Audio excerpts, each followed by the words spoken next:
I had heard about the Vintage Computer Festival Midwest maybe 2 or 3 years ago. Pandemic and everything, I just didn't want to risk it. However, this year, I checked it out. Of course, I wanted to do some photography there. With old vintage equipment, I think there's a really interesting aesthetic to it, and my goal was to take photos. The event website is vcfmidwest.org. It's a free event featuring past technology. There are informational displays, booths set up for selling equipment, mini computers, and other types of equipment available to try out. I think they also had panels running, but I wasn't sure where that was going on. Related to YouTubers and video makers, I did talk to one of them. Luke is a fine name, is his YouTube channel. You should check it out. A lot of photography content. I've seen some of your photography videos. Oh, cool. Yeah. So I decided to go a little bit manual. Nice. Manual. Yeah. Yeah. It's Fujinon. Definitely worth checking out.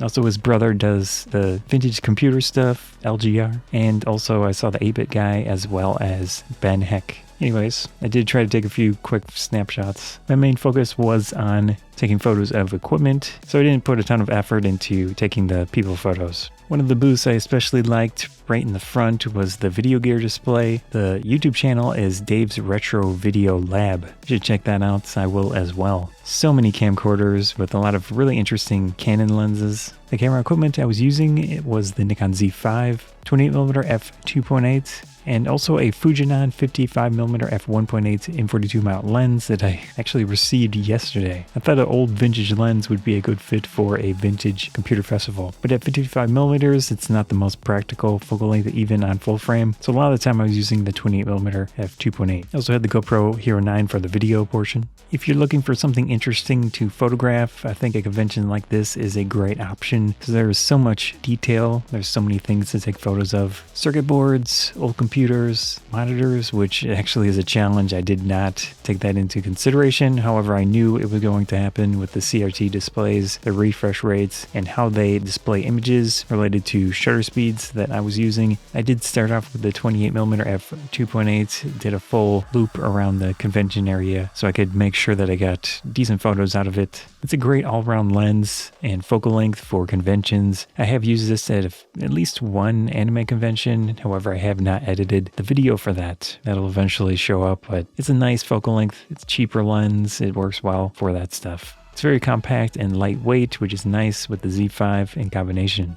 And then I switched to the Fujinon 55mm f1.8 in 42 mount lens. I don't think I took a single photo with the lens before going to this convention. However, I did clean it up and it was ready to go. One thing of note with that Geiger counter and related video I did on radioactive lenses, this one isn't nearly as bad as the Pentax Asahi Super Takumar 50mm f1.4 that I had, but I think from the back element it is a little bit radioactive. Kind of inconsequential, but fun fact. With that lens, I was using probably around f2.8 to f4 most of the time, but I did venture into f1.8 and f8, or at least up to f8 a few times. Obviously, without EXIF information, I won't know for sure what aperture each photo was at, but you get the general idea. When using that manual lens and related to focus, I was primarily taking into account the focus peaking feature without zooming in too much, but after looking at the photos, the results can be a little bit mixed here and there. I didn't use that lens quite as much as the 28mm, so I probably should have been trying to zoom in a little bit more here and there. However, the event space was pretty cramped, and 55mm, even on full frame, is relatively tight for those situations. When you're taking photos of equipment, things like that, I don't think focus is quite as important.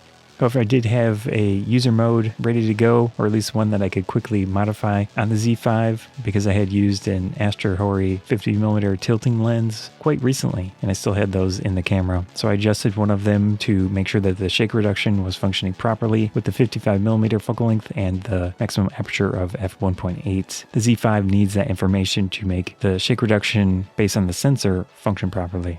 There's so many little details to see and photograph at a convention like this. Circuit boards, these older computers, which I think have a great aesthetic to them. The computers themselves, but of course inside the computers, all of the boards, integrated circuits, and all that. There's just so much more than current technology, which has been getting smaller and smaller and consolidating a lot of the functionality into a chip that does a ton of stuff. But the older technology, you have a lot more components on the boards, which I think makes them very interesting to photograph. There are also gaming systems. At least for me, it's kind of funny seeing something like a Sega Genesis with information printouts of what it was and what it did and everything else. I think it's meant for the younger people, younger kids, which there were quite a few around, which is nice to see parents taking their kids to learn about older technology. I think that's super cool. Besides just the computers around, which you could play some games on, a few of them, try them out. SGI workstations. They had a full internal phone network set up.